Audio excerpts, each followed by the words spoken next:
Salut les gourmands, j'espère que vous allez bien. Aujourd'hui, je vous présente la recette du pesto. Donc le pesto, c'est super bon. Je voulais vous partager cette recette que je fais souvent, surtout quand j'ai du basilic et de l'huile d'olive qui est pure et j'essaie de le conserver. Il faut savoir que l'huile d'olive, c'est un très bon conservateur. Donc ici, j'avais une quantité de basilic que j'ai lavé et séché. Ensuite, j'ai préparé 3 gousses d'ail. Pour vous, vous pouvez, si vous voulez, en mettre moins ou plus selon vos goûts, des pignons de pain et du parmesan ainsi que de l'huile d'olive. Donc cette huile, elle est pure, elle vient de Tunisie et vraiment, voilà, je préfère faire mon pesto que de l'acheter parce que souvent on a des mauvaises surprises. Je l'ai fait une fois, j'en ai acheté en supermarché et malheureusement quand j'ai regardé les ingrédients, il y en avait trop, il y avait trop d'ingrédients et surtout l'huile qu'ils utilisaient, ce n'était pas de l'huile d'olive, c'était de l'huile de tournesol. Et donc l'huile de tournesol, on n'est pas très amis lui et moi, sachant qu'il me fait beaucoup mal au niveau de l'estomac. Je préfère vraiment utiliser soit de l'huile de colza ou de l'huile d'olive. Mais ici, dans mon pesto, c'est toujours de l'huile d'olive. Et je le conserve toute la semaine. Je l'utilise quand j'ai pas le temps. Je trouve que c'est très pratique. Et maintenant, on va mixer le tout avec mon super mixeur. Donc ici, on va laisser quelques secondes. Il faut vraiment que ce soit pas trop pâteux, il faut que ce soit un petit peu liquide quand même parce que quand on va les mettre sur les pâtes, on va mélanger, donc faut que ça soit vraiment bien fluide.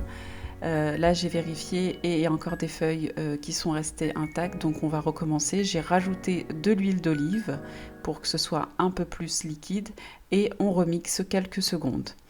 Vraiment l'odeur elle est impressionnante, ça sent tellement bon. J'adore vraiment le pesto. J'imagine que si tu regardes la vidéo, c'est que tu aimes également le pesto.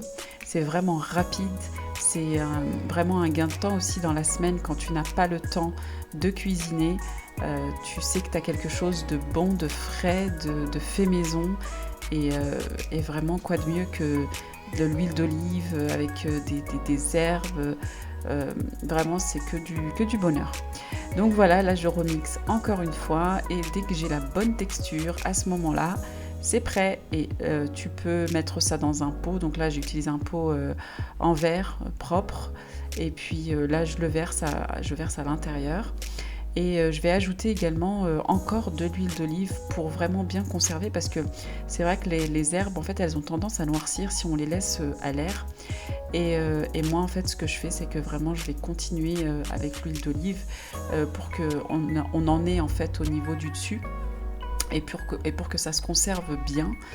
Il est important justement de faire attention à la conservation et puis je le mets au frais et puis bon ça peut rester vraiment plusieurs semaines dans le frigo, mais en général ça part vite tellement c'est bon. Donc là j'ai fait une petite quantité, mais si tu as beaucoup de basilic, n'hésite pas à en faire en grande quantité et tu peux le garder pour même quelques mois, ça se conserve bien. Donc voilà, j'espère que la recette t'a plu. Laisse-moi un commentaire, abonne-toi pour plus de recettes. N'oublie pas aussi de mettre un j'aime sous cette vidéo, ça permettra à ma vidéo d'être vue par plus de monde.